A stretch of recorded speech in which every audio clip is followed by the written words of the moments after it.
Hey everybody, DSS, DarkStarStorm here, with a new advanced technique for Zelda that a lot of you on Smashboards have been waiting for.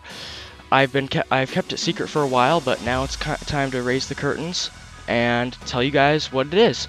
The technique is called diamond diving. I discovered it back in 2.5, the version 2.5b of Project M. Basically what it is when you're in the state of knockback and hitstun, normally, if with Zelda, advanced technique would be to love jump.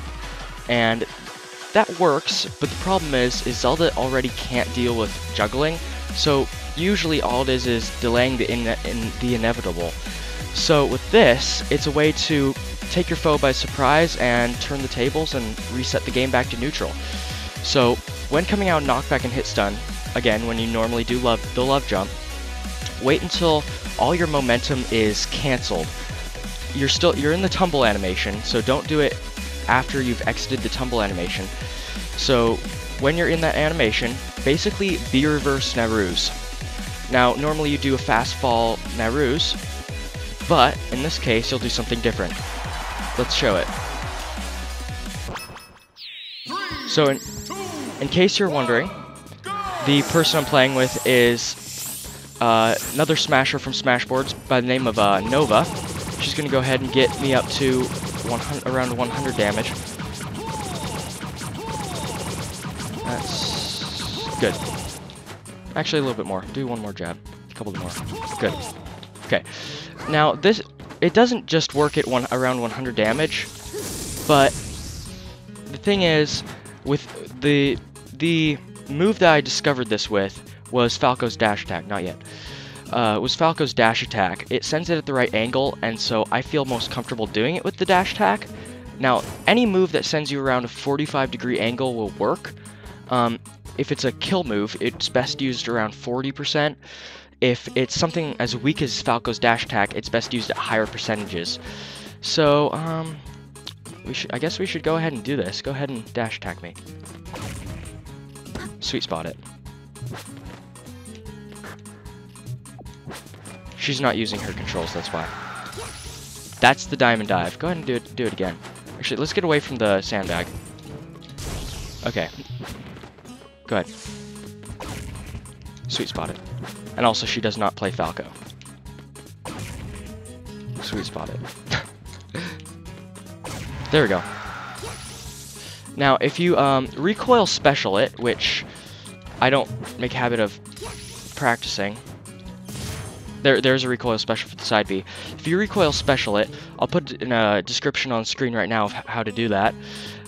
You will go just your original. You'll go around 45 degrees away from the point of knockback. Now, if you B reverse it, you'll go towards the point of knockback. Go ahead and do it again.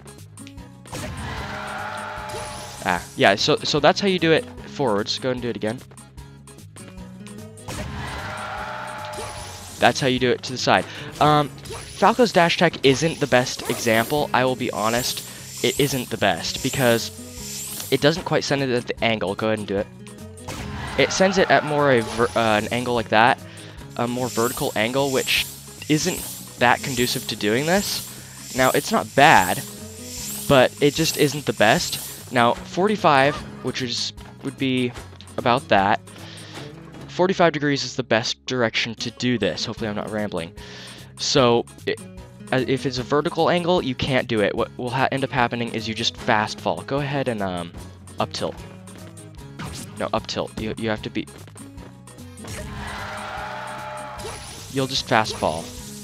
So, vertical angles don't work. Horizontal angles do work.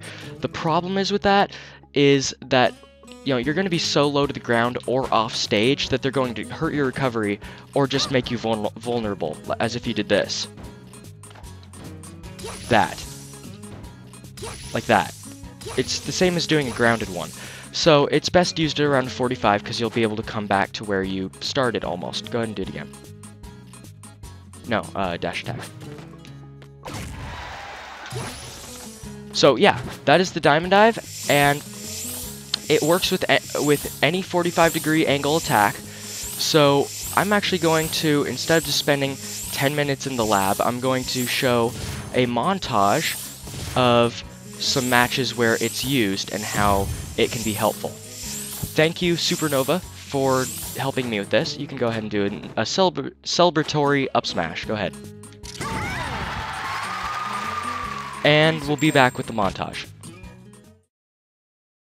Worth mentioning is that the timing for the diamond dive isn't as strict as one might initially think.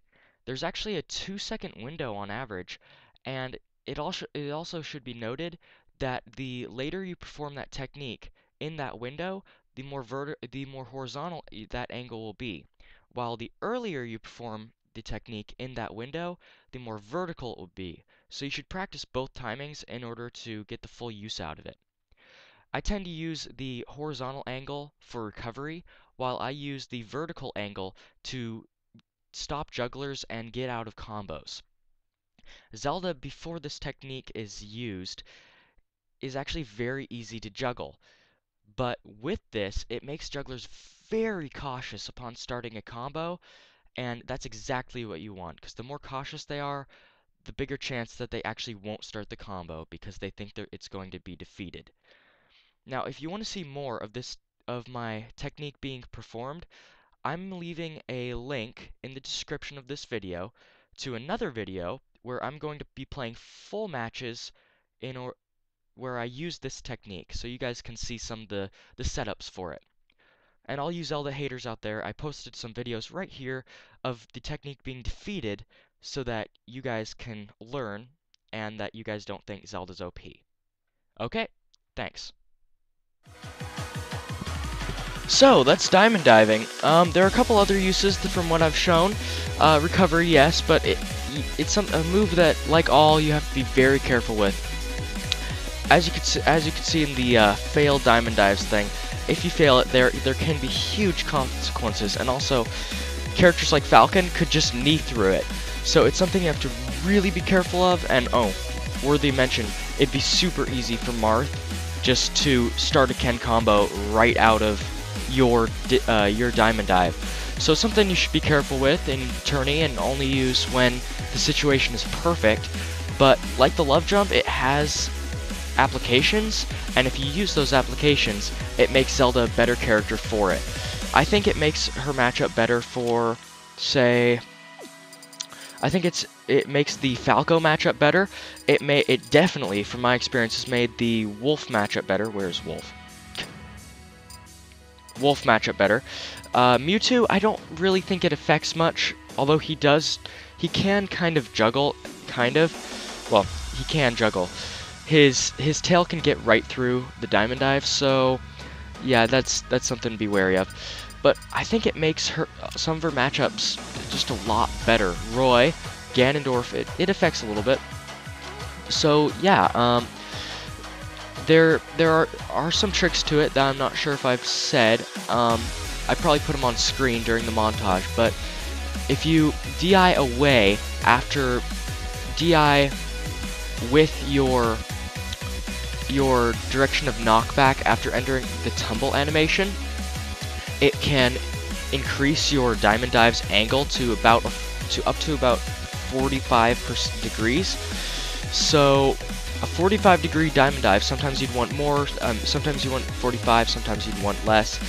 I think I've maxed it out to maybe a 50 degree, but it depends with the move, it depends with your damage, it depends with your DI. And yeah, I think that is it. All credit to this goes to me because I discovered it on my lonesome.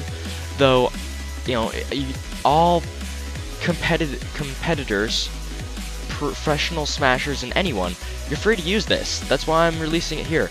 You're free to use it, and if you have any questions about this technique, post them in the comments. And I think that is it. And once again, Recoil Special for the forward diamond dive, B reversal for the backwards diamond dive. You can land cancel it at certain percents. Until next time, this is DSS, DarkStarStorm. Oh, and you might also want to check out my Let's Play channel. You can find a link to it on my main page. It's called Pal Plays. We're currently doing a Let's Play of The Legend of Zelda Skyward Sword. You might want to check it out. Okay, I will see you next time for another DSS Discovers ATs, I guess we could call this. Okay, bye.